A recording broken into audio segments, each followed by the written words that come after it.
Boom, there it is. Here comes Ripple's first quarter 2023 markets report, and it shows massive increase in a lot of different categories. Next.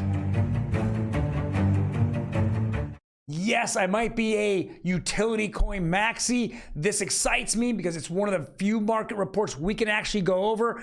Literally there's virtually nothing else out there that we can do except listen to CEOs and head of founders tell us how great they are, sliced cheese. So I'm geeking up over this. We also want to go over Beavis and Butthead of crypto. You got it. Gary Gensler and Elizabeth Warren. They want to tell you everything is wrong with crypto when you know everything is going smoothly except for in the United States. All next on OG Crypto and NFTs. Welcome everyone. My name is Troy, and every day we go over non-fungible tokens, cryptocurrencies, as well as blockchain technology. Now, before we jump into it, hit that subscribe button, boom, boom, oops, boom, and hit the like button, boom, boom, like button, boom, boom, boom. Got it. Hey, that's why I got the best producer in the industry, producer Emi. You will see her in a little bit. Let's jump right into it. This is Ripple on ripples.com, their website. They go over the Q 2023 XRP markets report. Now, there's a lot of good things in here. I'm going to jump right into You Today, who actually goes over all the highlights of it. So jump over here immediately. Ripple's reported a strong quarter 2023 with total XRP sales net of purchases reaching 361 million. A significant increase compared to 226 million recorded in the previous quarter. The XRP ledger on-chain activity continued to perform well, with the decentralized chain volumes increasing 34% to 115 million Q1 2023 compared to Q4. This is the average volume on a daily basis jumped 46%, reaching $1 billion a day. Now, I also wanted to go over the report. Another big positive here was, despite all the issues that we had in the world, especially in the banking world, and everyone kind of closing doors and stopping, and then of course we had ISO 222, which banks went down for days, even a week.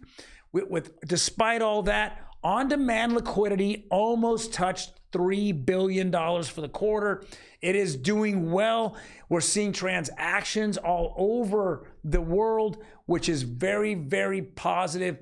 We're going to see this continue to grow. It's really affecting the price. And we're also looking for a few things coming up in quarter two. On their main net, they have AMA, they have an automated market maker, AMM, which is being dev tested right now on a test net. Once they can come out with that, then they can pair those up, whether it be XRP to USDC or any pairs, and they can do it on fractions of a penny. Wow. You don't have to do the Ethereum $14 just to waste your time to see if that's a transaction fees. You're looking at under 1 cent a transaction. Crazy numbers. We're looking forward to it. That's going to bring so much more transactions on this, and it's going to bring up the volumes of daily volume up significantly, as well as the value of the XRPL. All right, so let's jump right into the next mess. Yesterday, Gary Gensler came out and said the law is clear for crypto exchanges and they must comply with regulators. It's so funny between him and Elizabeth Warren, who also said, Elizabeth Warren wants to police at your door in 2024. This is for crypto wallets. These two combined cannot give you clarity on what the law is. It's so funny how he wants to make a video about the law is clear, but when asked about it last week, he told congressman after congressman after congressman that he didn't have any kind of direction for them about what the clarity is. He just kept going over what his lawyer told him, like he was at some kind of trial. This just shows that he's a puppet, and all the people pulling his strings are way above him, and that this, which is the blue team, just needs to go. They just need to go. They are making it easy for innovation to continue to grow outside of the United States, while you sit here and you have Gary Gensler and Elizabeth Warren, who are both, I feel, in my opinion, are manipulated by Goldman Sachs. You're looking at JP Morgan, World Economic Forum. I have a feeling there's the greater issue here, if I want to call it conspiracy theory, is all above them. If Gary Gensler was absolutely trashed the last several days, as several videos came out when he was at MIT, he was the head of the crypto department, and he continued to talk about 75% of all cryptos are commodities, and then he can't tell you anything about it. He also had several different videos of exactly about Ethereum, who started it, how much money they raised in that start, and then on several occasions, how different investors were lured in by token sales and by the value of that actual token going up somewhere in the near future. But he still won't say that's a security, even though that's an obvious security moment. So, Gary, it's the same thing, man. We're just wanting to get you out. And we're going to find out here real quick where the lines are drawn in the sand. This is a crypto versus the US government. That's what it's coming to. And it's going to be, and I've said this once, and I'll say it many, many times to anyone that wants to see. This is the first time in almost ever that you have a lot of minorities are able to go ahead and invest in something. Before the internet, the information was only passed about to the rich people, right? The ones, the market manipulators. I try to buy, into the internet way back in the day. And by the time I heard about it, I was the exit liquidity. Now today, you have probably the most minorities ever that are invested into crypto. If you go onto YouTube, you will see them everywhere. It is so good to see that all of us are united in that way. Yet you have, and I am one of them, old white people, right? Like Gary Gensler and Elizabeth Warren, who are sitting there saying to you, I want, everyone, including minorities, who have a chance to become multimillionaires in this space. I want to block you so the bigger picture, which is all the financial institutions in the United States and some type of World Economic Forum that's out there, are going to come in, swoop in, and take the majority of the booty, and then turn around, and then we'll give you the scraps. This is why we have to fight these people. And this is why Elizabeth Warren and anyone on the blue team or the red team want to go up and they want to go fight this. They're lying to you if they think this isn't the future. Brad Sherman, a congressman out here in California, is probably the worst example of it. Brad Sherman, I bet you $1,000 that he's gone up and he sold something for cash, which he didn't report as taxes, yet he'll sit there all day and tell you that the greenback is by far a more secure way of transacting than blockchain. Tells you how clueless he is. They need term limits and they need to get old white people out of their positions. All right, let's jump into it. Well, guess what Coinbase just said? Back to Gary Gensler. We'll fight you tooth and nail. Now, I'm a little split inside about this. The second that the XRP Ripple case got shot out by Bill Hinman and his crony Jay Clayton, what did Coinbase do?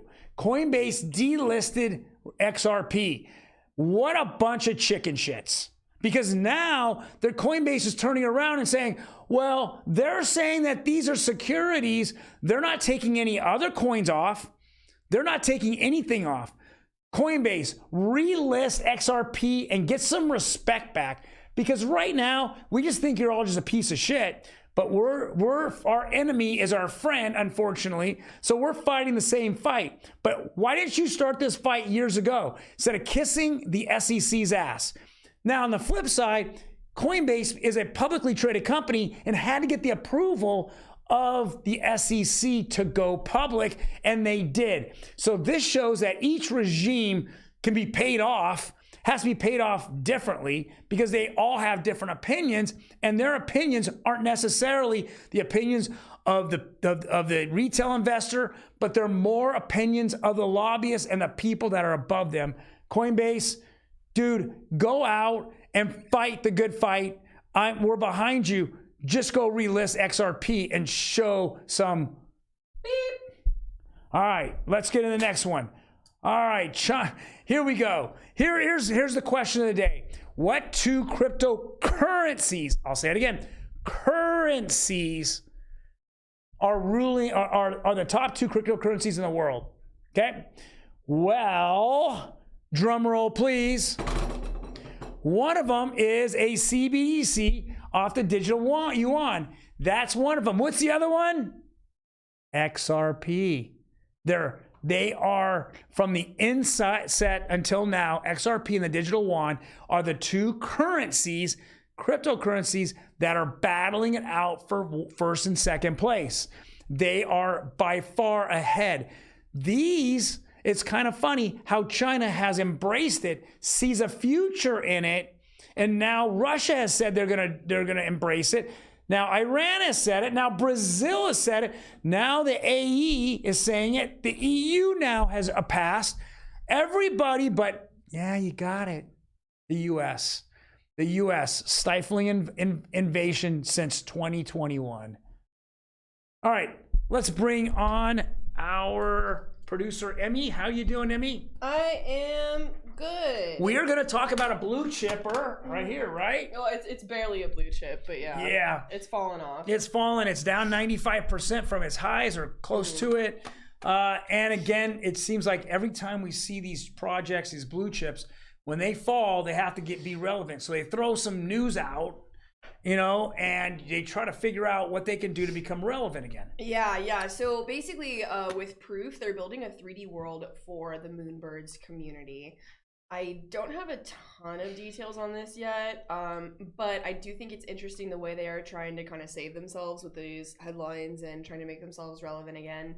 So hopefully this will work. I guess this was mentioned on the 100 Proof podcast. So it looks like they're really leaning on Proof to hopefully save their collection. Right. At least get it up. I mean, this collection was supposed to be like, alpha collection, and it's turned into, not even close. It's like a Goblin Town all over again. What's funny is that the first set of Moonbirds came out, those kept their value all the way through, and then all of a sudden they released Moonbirds 2, a second set of it, and it went right to 35 ETH, and it's gone all the way down to 3 ETH, right? Yeah, it was in the, I would say, at least 15 range for a long time, and it's just slipped. Right. There's just nothing. And I think this is a terrible attempt at getting in this. If you talk to Moonbirds, they're all over it. Almost every one of these communities are putting out land and putting out building communities and 3D world and metaverse. My God, it's just these key words that are like, 3D, my God, 4D's already out, pal. Forget 3D. It's just, come on. So all this technology is already way past this. This just really drives the point home that if your NFT doesn't have some sort of utility, that it could just become one of those animal pictures that was hot and now it's not. Right. It's a dumpster fire. Yeah, period. Okay, now let's move on. I'm actually quite excited about this one. Can you read the headline for them? It says Morrison Hotel Gallery drops mesmerizing Dead Mouse NFT collection. So we have covered a Dead Mouse NFT collection before. I believe that was something he was doing with a completely different project. Yes. But this is in collaboration with Morrison Hotel Gallery, which they're very famous for different like music photography images. A lot of the most famous music images that we are like knowing and remembering as iconic is them. So they did a 5-piece collection with Dead Mouse, but they're talking about like Dead Mouse the person, Joel Zimmerman, not just Dead Mouse him as a DJ character and his persona that he's made as Dead Mouse. So I think this is really actually interesting. The pictures are really cool. There's a huge like price discrepancy. Let me see, right? This is what I want right here. They're all black and white too, which I think is really interesting. Really high quality photos and imagery for this art.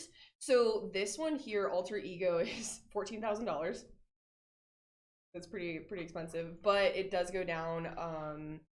This is one of 5. They're all like, there's a few of each of them. Yeah, there's 500, 250. There's 10. So there's 10 of these. There's 5 of these. There's one of one. Yeah. So obviously, the more rare they are, the more money they're going to be. Open edition, 11 purchased already for $150. I think this is really cool. I'm into it. I like deadmau5 a lot. He's a very fascinating artist. He's not just a push button DJ. So I think this is really cool, and we're going to continue seeing these crossovers between maybe alternative but very well-known artists and the NFT marketplace. I completely agree, and we keep seeing, again, adoption every single day, except with the Rolling Stones. Oh, yeah, them too. Yeah, can't say the word NFT. It's just it's a derogatory word. It's like the F word. Well, again, I'm going to keep pointing back at Trump and his trading cards. I think it was a very pivotal thing to not call them an NFT, even though they are. You know what I mean? Even though it is, he decided to call it a Trump trading card. And I think with him as his demographic of people who would be purchasing, it was a smart choice. Yeah. So. All right, guys. Well, thank you very much for joining us today. Hopefully you have something that you took out of this. If you have any questions or actually comments, you know where to leave them. Yep. You leave them a lot down there. Yeah. Otherwise, you guys take care, and we will see you tomorrow. Bye.